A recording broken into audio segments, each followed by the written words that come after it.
നന്നാക്കളെ, ഇന്ന് ലോക രാഷ്ട്രീയത്തിലും സുരക്ഷാ ചരിത്രത്തിലും ഏറ്റവും പ്രധാനപ്പെട്ടതും നിർണായകവുമായ ഒരു നിമിഷം രേഖപ്പെടുത്തപ്പെട്ടിരിക്കുന്നു. ഈ സംഭവം ഇന്ത്യയുടെ ശക്തമായ സൈനിക ശക്തിയെ വീണ്ടും ലോകത്തിനു മുന്നിൽ തെളിയിച്ചു കാണിച്ചു. ഇത് സാധാരണ ഒരു ദിവസമല്ല.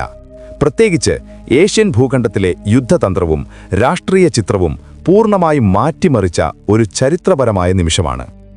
അന്താരാഷ്ട്ര മാധ്യമങ്ങൾ തങ്ങളുടെ സാധാരണ വാർത്തകളിലും കവറേജുകളിലും മുഴുകിയിരിക്കുമ്പോൾ, അതിർത്തികളോട് ചേർന്നുള്ള സാധാരണ ചലനങ്ങളും പട്രോളിംഗും നടക്കുമ്പോൾ, ഹിമാലയ മലനിരകൾക്കപ്പുറത്ത് ഒരു അത്യന്തം രഹസ്യാത്മകവും അത്ഭുതകരവുമായ ഓപ്പറേഷൻ നടന്നുകഴിഞ്ഞു. ആ ഓപ്പറേഷൻ ചൈനയുടെയും പാകിസ്ഥാന്റെയും അടിത്തറകളെ കുലുക്കി അവരുടെ യുദ്ധതന്ത്ര പദ്ധതികളെ തലകീഴായി മറിച്ചു. പാകിസ്ഥാൻ അധിനിവേശ കശ്മീരിലെ പ്രദേശം, അതായത് POK എന്ന് വിളിക്കപ്പെടുന്ന സ്ഥലത്ത് സാഹചര്യങ്ങൾ പൂർണ്ണമായും മാറിപ്പോയി. അവിടത്തെ അന്തരീക്ഷം ഒറ്റയടിക്ക് മാറ്റം വരുത്തി. അവിടെ ഭയങ്കരമായ സ്ഫോടന ശബ്ദങ്ങൾ മുഴങ്ങി. ആ പ്രദേശം മുഴുവൻ കുലുങ്ങിപ്പോയി. ചൈന തന്റെ ഏറ്റവും വലുതും അഹങ്കാരമുള്ളതുമായ യുദ്ധതന്ത്ര വിജയമായി കരുതിയിരുന്ന ആ അഹങ്കാരവും ഗർവവും പൂർണ്ണമായി നശിച്ചു, അവശിഷ്ടങ്ങളായി മാറി. വിശ്വസനീയവും വിശ്വാസയോഗ്യവുമായ വിവരസ്രോതസ്സുകളിൽ നിന്നുള്ള വിവരങ്ങൾ പ്രകാരം ഇന്ത്യൻ വായുസേന ഏറ്റവും രഹസ്യാത്മകവും കൃത്യമായ ലക്ഷ്യങ്ങളോടുകൂടിയതും ധൈര്യമുള്ളതുമായ ഒരു മിഷൻ വിജയകരമായി നിർവഹിച്ചു. ആ മിഷനിൽ ചൈന പാകിസ്ഥാൻ ഇക്കണോമിക് കോറിഡോർ, അതായത് CPEC എന്ന് വിളിക്കപ്പെടുന്ന പാതയിലെ ഏറ്റവും പ്രധാനപ്പെട്ടതും യുദ്ധതന്ത്രപരമായി നിർണായകവുമായ ഒരു പാലത്തെ പൂർണ്ണമായി നശിപ്പിച്ചു. അതിനെ മണ്ണോട് മണ്ണാക്കി. ഈ പാലം മുഴുവൻ CPEC കോറിഡോറിന്റെ അടിസ്ഥാന സ്തംഭം പോലെയാണ്. ഇതിനെ ആ പാതയുടെ ബാക്ക്ബോൺ എന്നും വിളിക്കാറുണ്ട്.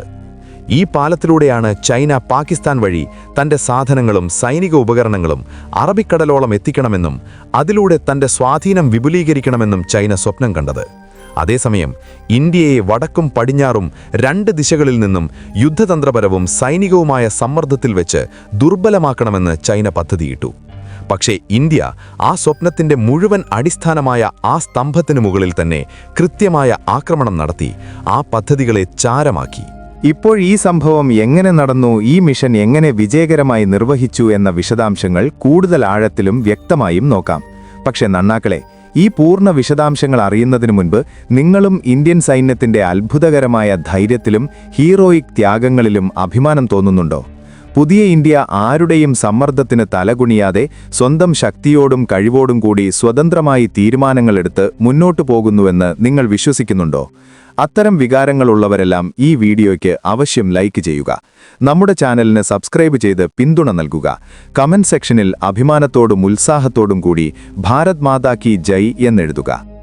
കഴിഞ്ഞ രാത്രി ലോകമെമ്പാടും സാധാരണ ചലനങ്ങളും ദൈനംദിന പ്രവർത്തനങ്ങളും നടക്കുമ്പോൾ ന്യൂഡൽഹിയിൽ മാത്രം ഉയർന്ന തലത്തിലുള്ളതും അത്യന്തം രഹസ്യാത്മകവുമായ ചർച്ചകളും യോഗങ്ങളും തുടർച്ചയായി നടന്നുകൊണ്ടിരുന്നു.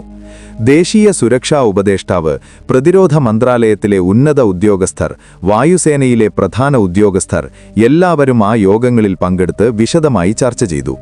ഇന്റലിജൻസ് ഏജൻസികളും ഗൂഢചാര സ്ഥാപനങ്ങളും സാറ്റലൈറ്റ് ചിത്രങ്ങൾ, ഡേറ്റ, മറ്റ് സാങ്കേതിക തെളിവുകൾ ശേഖരിച്ച് എല്ലാവരുമായി പങ്കുവച്ചു.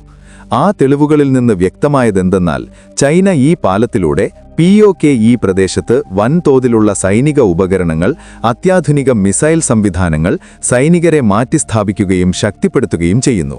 ഭാവിയിൽ ഇന്ത്യയെ 4 ദിശകളിൽ നിന്നും യുദ്ധതന്ത്രപരവും സൈനികവുമായ സമ്മർദ്ദത്തിൽ വെച്ച് രാജ്യത്തിന്റെ പരമാധികാരത്തെ വെല്ലുവിളിക്കണമെന്നാണ് ചൈനയുടെ ഉദ്ദേശ്യം.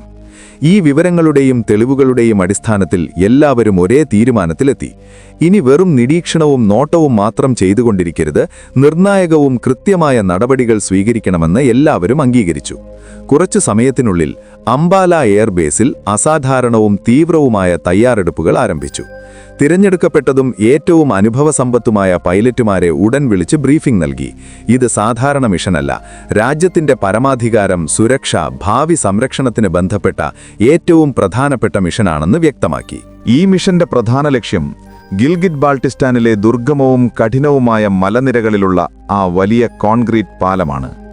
അത് കാരക്കോറം ഹൈവേയുടെ ഏറ്റവും പ്രധാനപ്പെട്ടതും അനിവാര്യവുമായ ഭാഗമാണ്. ചൈന അതിന്റെ നിർമ്മാണത്തിന് അറബ് ഡോളറുകൾ ചെലവഴിച്ച് അതിനെ തന്റെ യുദ്ധതന്ത്ര പദ്ധതികൾക്ക് കേന്ദ്രമാക്കി മാറ്റി. നിശ്ചിതവും കൃത്യവുമായ സമയത്ത് പൈലറ്റുമാർ ഹെൽമറ്റുകളും മറ്റു ഉപകരണങ്ങളും ധരിച്ച് തയ്യാറായി. കുറച്ച് നിമിഷങ്ങൾക്കുള്ളിൽ 4 റാഫേൽ യുദ്ധവിമാനങ്ങൾ പൂർണ്ണ ശക്തിയോടും വേഗതയോടും കൂടി ആകാശത്തേക്ക് പറന്നുയർന്ന് മിഷൻ ആരംഭിച്ചു. ഇവയ്ക്ക് സംരക്ഷണവും കവറും നൽകാൻ സുഖോയ് 30 MKI യുദ്ധവിമാനങ്ങളും തയ്യാറാക്കി. ദൂരെയുള്ള നേത്ര AWCS സിസ്റ്റം ഓരോ ചെറിയ ചലനവും സൂക്ഷ്മമായി നിരീക്ഷിച്ച് മിഷന് പിന്തുണ നൽകി. റാഫേൽ വിമാനങ്ങളിൽ അത്യാധുനിക SPICE-2000 കൃത്യമായ ഗൈഡഡ് ബോംബുകൾ, മീറ്റിയോർ മറ്റു ദൂരെയുള്ള മിസൈലുകൾ ഘടിപ്പിച്ച് തയ്യാറാക്കി. ശത്രു റഡാറുകളെ വഞ്ചിക്കാനും കണ്ടെത്താതിരിക്കാനും വിമാനങ്ങൾ വളരെ കുറഞ്ഞ ഉയരത്തിൽ പറന്ന് മലനിരകളുടെ ഇടയിലൂടെ വേഗത്തിൽ മുന്നോട്ടുപോയി നിയന്ത്രണരേഖ എളുപ്പത്തിൽ കടന്നു. പാകിസ്ഥാൻ പ്രതിരോധ സംവിധാനത്തിനും റഡാറുകൾക്കും യാതൊരു സംശയവും തോന്നാതെ മിഷൻ നടന്നു. അപകടം തലയ്ക്ക് മുകളിലൂടെ കടന്നുപോയെന്നുപോലും അവർക്കറിയാതെ പോയി. ഇന്ത്യൻ വിമാനങ്ങൾ POK പ്രദേശത്തേക്ക് പ്രവേശിച്ച ഉടൻ താഴെയുള്ള സൈനികർക്ക് ഒരു ശക്തമായതും ഭയങ്കരവുമായ ഗർജന ശബ്ദം കേട്ടു. പക്ഷേ അവർ പ്രതികരിച്ച് എന്തെങ്കിലും ചെയ്യുന്നതിന് മുൻപ് റാഫേൽ പൈലറ്റ് ലക്ഷ്യത്തെ കൃത്യമായി ലോക്ക് ചെയ്തു. ലേസർ ഗൈഡഡ് സിസ്റ്റം പാലത്തിന്റെ ഏറ്റവും ദുർബലവും നിർണായകവുമായ ഭാഗത്തെ വ്യക്തമായി തിരിച്ചറിഞ്ഞു. ഉടൻ ആക്രമണം നടത്താൻ ഉത്തരവ് നൽകി. കുറച്ച് സെക്കൻഡുകൾക്കുള്ളിൽ SPICE-2000 ബോംബുകൾ ലക്ഷ്യത്തിൽ വീണ് ഭയങ്കര സ്ഫോടനം സൃഷ്ടിച്ചു. മുഴുവൻ പ്രദേശവും കുലുങ്ങി തകർന്നു. തീയും പുകയും വലിയ മേഘമായി ആകാശത്തേക്ക് ഉയർന്ന് ആകാശത്തെ മൂടി. ആ ശക്തമായ വലിയ പാലം താഷ്പലകകൾ പോലെ പൊട്ടിത്തെറിച്ച് താഴെയുള്ള നദിയിൽ പൂർണ്ണമായി കലർന്നു. മിഷൻ പൂർത്തിയായ ഉടൻ ഇന്ത്യൻ വിമാനങ്ങൾ സുരക്ഷിതമായി തിരിച്ചെത്താൻ തുടങ്ങി. അപ്പോഴാണ് പാകിസ്ഥാൻ റഡാറുകൾ സജീവമായി കണ്ടെത്തിയത്. ഉടൻ JF-17 യുദ്ധവിമാനങ്ങളെ തടയാനും ആക്രമിക്കാനും അയച്ചു. പക്ഷേ സാങ്കേതികവിദ്യയിലും കഴിവിലും പാകിസ്ഥാൻ വിമാനങ്ങൾ റാഫേലിനോട് മത്സരിക്കാൻ കഴിഞ്ഞില്ല. ഇന്ത്യൻ വിമാനങ്ങൾ അത്യാധുനിക ഇലക്ട്രോണിക്സ് ജാമിംഗ് സിസ്റ്റം ഉപയോഗിച്ച് പാകിസ്ഥാൻ വിമാനങ്ങളുടെ സ്ക്രീനുകളും റഡാറുകളും പൂർണ്ണമായി പ്രവർത്തനരഹിതമാക്കി. ഭയത്തോടും ആശയക്കുഴപ്പത്തോടും കൂടി പാകിസ്ഥാൻ വിമാനങ്ങൾ പിന്മാറി. ഇന്ത്യൻ വായുസേനയിലെ എല്ലാ വിമാനങ്ങളും സുരക്ഷിതമായി ബേസിലേക്കിറങ്ങി. നിലത്ത് പാലം പൂർണ്ണമായി നശിച്ചതോടെ കാരക്കോറം ഹൈവേ മുഴുവൻ അടഞ്ഞു. ഗതാഗതം നിലച്ചു. ചൈന വശത്തു നിന്ന് വരുന്ന 100 കണക്കിന് ട്രക്കുകൾ നടുവിൽ കുടുങ്ങി നിന്നു. അവയിൽ സൈനിക ഉപകരണങ്ങൾ, വിലയേറിയ സാധനങ്ങൾ വൻതോതിലുണ്ടായിരുന്നു. ഈ പാത അടഞ്ഞതോടെ ചൈന ഗ്വാദർ തുറമുഖത്തേക്ക് സാധനങ്ങൾ എത്തിക്കാൻ കഴിയാതായി. CPEC പദ്ധതിയിൽ നിക്ഷേപിച്ച അറബ് ഡോളറുകൾ ഗുരുതര പ്രതിസന്ധിയിലായി. പൂർണ്ണ നഷ്ടത്തിന്റെ അപകട സാധ്യതയുണ്ടായി. ഇസ്ലാമാബാദിലും ബീജിംഗിലും വൻ ആശയക്കുഴപ്പവും അലങ്കോലവും നിലനിൽക്കുന്നു. ഇപ്പോൾ തന്നെ സാമ്പത്തിക പ്രതിസന്ധിയിലുള്ള പാകിസ്ഥാൻ കൂടുതൽ താഴേക്ക് വീണു. സൈന്യത്തിന്റെ വിശ്വാസ്യതയിലും കഴിവിലും വലിയ ചോദ്യങ്ങൾ ഉയർന്നു. ചൈനീസ് നേതൃത്വം ശക്തമായ കോപത്തോടെ കത്തുകയാണ്. പക്ഷേ ഇന്ത്യ അനധികൃത അധിനിവേശങ്ങൾക്കും യുദ്ധതന്ത്ര പ്രകോപനങ്ങൾക്കും ശക്തമായ നിർണായക മറുപടി നൽകി. അന്താരാഷ്ട്ര തലത്തിൽ പല ശക്തരായ രാജ്യങ്ങളും മൗനം പാലിക്കുന്നു.